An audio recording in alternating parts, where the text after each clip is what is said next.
Listeners, we're so pleased to be back and sitting down with Lisa Garcia, the new director for RAMP Regional Accelerator right here in Roanoke. Lisa Garcia plays an incredibly important role in our region by helping foster the growth of entrepreneurs from tech professionals. You can read more about Lisa's journey and her backstory and her work with RAMP thanks to writer Dan Smith in our latest issue on newsstands now, or you can see more at theroanoker.com. Hi, Lisa. Thank you so much for coming on our show today. Hi. Thank you for having me. Thank you for your time. We're so glad to have you and to learn more about the work you're doing for our local businesses. Fantastic. We're excited to share. Yes. Now, if you don't know, RAMP was founded in 2017 with some funding from Go Virginia, the city of Roanoke, and Virginia Western Community College. Even more exciting, RAMP has nurtured dozens of startup businesses, and in September 2020, it received a major endorsement from the U.S. Economic Development Administration, which awarded a nearly $1 million grant to Valley's Innovation Council, a nonprofit dedicated to growing the region's innovation economy. So I'd love to hear more about RAMP and what you're doing for these businesses in our region. Yeah, RAMP was created, as you said, in 2017. It was really the answer to a question, like where do technology entrepreneurs, startups go for support and funding and those kinds of things. We didn't really have a mechanism in the region for that. So a lot of dedicated people from the organizations that you already mentioned got together and created RAMP and launched it in 2017. The funding that you mentioned with the EDA was an expansion from one cohort of 5 companies and startups a year to 2 cohorts a year. Really the intention to have a space to nurture life and health science startups, which if you've seen the news recently, Roanoke is getting a big chunk of change around this whole biotechnology and biomedical innovation corridor that's being created. And RAMP's a big part of that as well. Absolutely. And, a lot of people might not even realize how much you're doing for the community. And so I was kind of curious, how do you recommend people might be able to get involved with your organization and helping those businesses? Sure. So RAMP is the only business accelerator in the Commonwealth of Virginia that's directly affiliated with a technology council. You may be familiar with RBTC, the Roanoke Blacksburg Technology Council. And I would say that is a really great landing space to get to know the innovation network and the technologists and the deep tech scientists and engineers and actually biomedical professionals. We partner with Carillion and Fralin Biomedical Research Institute here, as well as many others. So if you were to participate in RBTC as a member or just come to an event, you start to get involved in that space, which is directly affiliated with RAMP. And then why I mention that is that's a place where you can get to know people, and then we actually pull from some of those folks that are interested in participating and helping with RAMP in terms of mentoring or coaching. Sometimes people like to sponsor or offer services to the startup companies. There'll be a lot more of need as we grow this work that we're doing. That's so exciting. I especially love that you clearly found a missing element, right? There was a void somewhere, and you stepped up to fill that role, and I think that's really terrific. I was curious, going a little off script, if you could name a few of the businesses that you've helped, just so people can recognize these. Sure. We've so again, starting in 2017, we've had 38 companies that have participated in what we call the RAMP in Residence program. Probably one of the ones that folks may recognize is Ticket Spicket, which went through a cohort in 2019. It was recently in the news because it was acquired by Hometown Ticketing. So that's a success story for us in the sense of they came in 4 years ago and have now been acquired, which is one of those things when you go from a small company to a large company. Wow. It's one of the milestones that people like to point to, and all of those employees that were in the original startup here are still employed with the company. That's so exciting. They're not left behind, that No. they get to stick with what they love and are passionate about. Yeah. That's terrific. So I was curious about what ongoing support for accelerated businesses look like. Is that you've talked about volunteering, membership, and events and things like that. Yeah, it really is a network of support. We have key partnerships with Virginia Tech and Carillion, ICAP, which is the statewide innovation program. We have training, key partners with businesses in the region that might offer discounted services in terms of bookkeeping or accounting or grant writing type things. We recently were able to, through funding through the Truist Foundation, able to provide micro grants to some of our startups to hire grant writing help. So think about it in the terms of, $15,000, $20,000 is able to leverage maybe $10 million back to the region. Wow. And this was one that was sort of a surprise to us. We're like, this is such a tiny amount of money, but the way it's leveraged was people were able to 10x or 100x, the money. I can't imagine people that blows my mind hearing that small number. It is a small, come back. It's a small number. It is when you're talking about if you want to do anything in growing a company, especially in the medical field, it's millions and millions of dollars of investment, and it's a much longer runway of time that you're talking about. Right.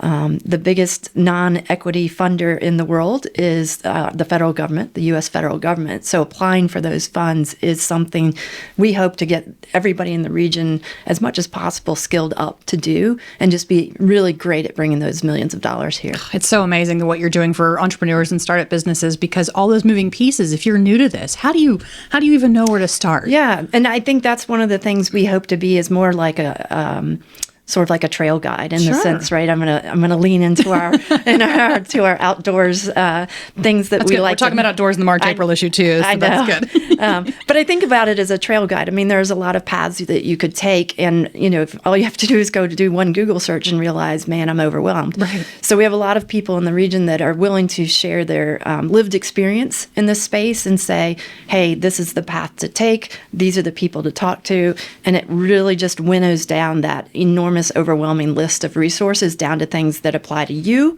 in this context at this age and stage of maturity of company. Man, how do we do without RAMP beforehand? Oh my gosh, thank goodness for you guys. Yeah, a lot of dedicated people offering their time Absolutely. for free before RAMP, right? And then they organized a structure around which they could even do more.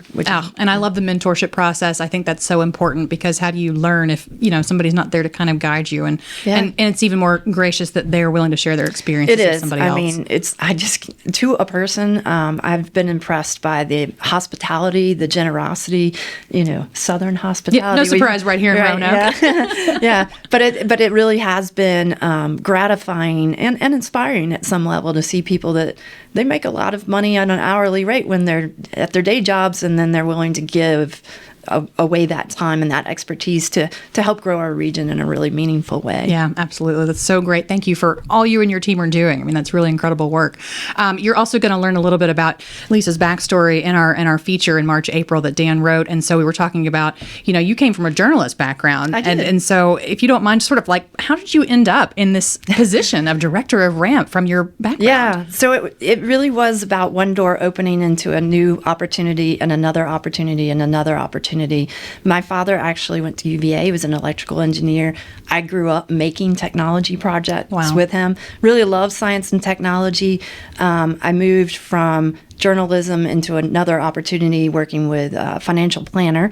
And out of that, I worked with some very high net worth business people, and that moved into working with technology companies. The perfect culmination of what you're doing now. Well, and I worked with technology companies in the Virginia Tech Corporate Research Center. And from there, I got picked up to do some work with the National Science Foundation and some international work as well.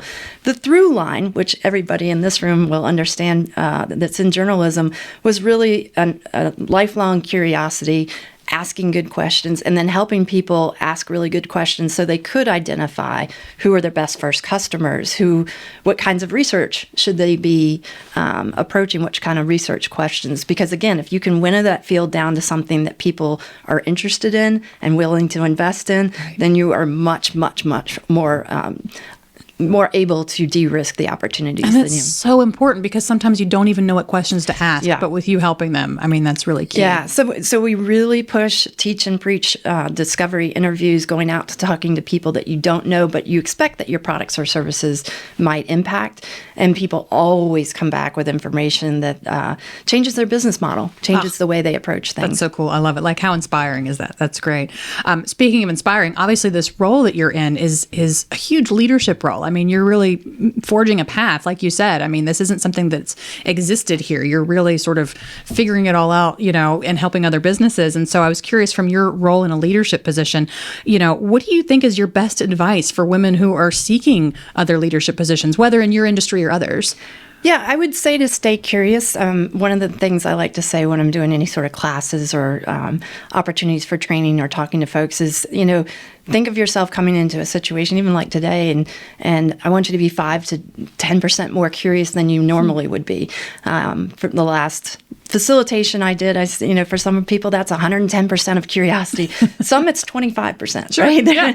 Right? It's like just come in being a learner. I really believe in being curious and a lifelong learner, and that served me really well. I like to surround myself by people that stretch me intellectually and professionally, and I'll tell you, the board of directors for Verge, which is our parent organization for RAMP. RAMP is a program of Verge, and again, in our portfolio is RBTC as well. But our board of directors and our mentors, boy, they smart people, good people to surround yourself if you want to stretch yourself. That's great, and it also harkens back to your original background as a journalist, asking those good questions and making sure that you're open to whatever you're hearing. Yeah, there's that. Yeah, of course. Now, you're obviously dealing with a lot of people in the Valley and other leaders, and so I was curious if you had any other female leaders in the area who you just really admire and respect, want to give a little shout out to. Yeah, when I was thinking about this in general, I thought, man, there's so many women that are inspiring in our region. And then I came back to RAMP and the work we do, and I thought it would be remiss. I would be remiss if I didn't mention the female entrepreneurs that we work with, because they are struggling. I mean, not struggling. They are juggling so many different things at one time. And sometimes I think people just expect women to juggle many Sure. different roles, because we do it. We do it pretty well. Effortlessly. Yeah, effortlessly.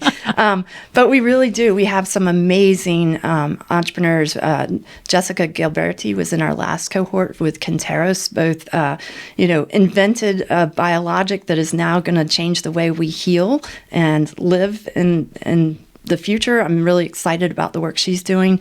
Lennox McNeary with Archive Core, Sarah Snyder with Beam Diagnostics, Diane Keys in Fincastle with microharmonics. They're working with NASA and, the millimeter wave technology. So it's just astounding, intellectually dedicated, full of grit and resilience. And it's an inspiration to work with and learn from these women. So like I said, surround yourself with people that stretch you. You just listed a handful and I'm already like, who are these people and how can I get them in this podcast studio? Because my gosh. They're saving lives, helping, healing, working with NASA. Are you kidding me? Yeah. Right here in our valley. Right here in the valley. That's amazing. So, just amazing women. And there are several others as well. But like I said, we are rich in the New River and the Roanoke valleys with really, really talented people. And it's a treasure. It's a real treasure. It's so exciting. And I love seeing the passion in your face and in your voice as you talk about it. It's true. Like you can just see how much you light up thinking about it. You must just love your job, and I'm so happy for you to do that. Yeah, I do enjoy working with these amazing people. Absolutely. So if you have any downtime, because I don't know, maybe you barely sleep at night, you're probably thinking about all the ways you can help all your entrepreneurs and small businesses. But, what do you love to do in this region in your downtime, if you get any of that? Yeah, well, not as much lately, but historically, backpacking, hiking, trail running. Haven't been running as much with the commute. I actually live in Blacksburg and have been commuting to Roanoke. So back and forth on the road a lot. It's a beautiful drive, I will add. It is a beautiful drive. But, there's this whole challenge around being technology entrepreneurs in a rural region. So there's pros and cons to that. But the valleys are very well connected, more and more so, collaborating every day. So, but again, backpacking, hiking, camping, trail running, my whole family's interested in, and we canoe and kayak and fish too. So if you love the outdoors and you love technology and, this is a place to live and work, put down roots. I think that's really exciting. And to kind of go back to that rural part, you don't think about, it's kind of like you just listed all these women that are doing these amazing things. And I thought, they're doing this right in the backyard, right? Like they're not living in New York City working on these things in big cities. I mean, they're really working right here in the heart. Yeah. I think that one of my goals is to just really crush this myth that you have to leave here in order to grow a big company or to be into deep tech. I talked to a gentleman recently, he's in a very rural area, invented something in the garage, next flight for SpaceX, but his product's going up on that. Out of his garage, huh? Yeah, it's not in the garage anymore, but literally that's how that started, right? Wow. And those stories are real. You see them in the news, but they're real and happening here in rural areas. So, and if there's anything we learned from the pandemic, you can pretty much live and work anywhere. Yep, yep. So in Jan-Feb, we had a piece about remotely Roanoke and all the people that are living here and working anywhere else, and it's just the best of both worlds. Absolutely. So I can't sing the praises of this region highly enough, and Verge is working very hard with Aaron Bertram at the lead to work with the Commonwealth of Virginia and bring in monies to attract talent, technology talent, and retain those folks here, including remote workers, right, to really bring that in.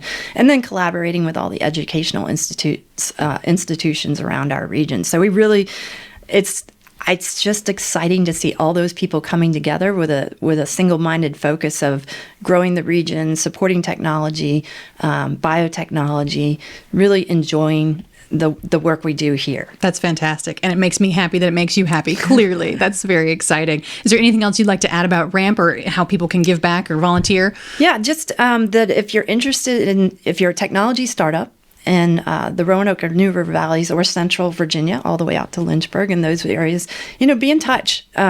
We have 2 cohorts a year, like I said. Applications are always advertised as being open on our website. And we also have things that you can be engaged with that don't involve being in the accelerator, including pitch and polish in our next one.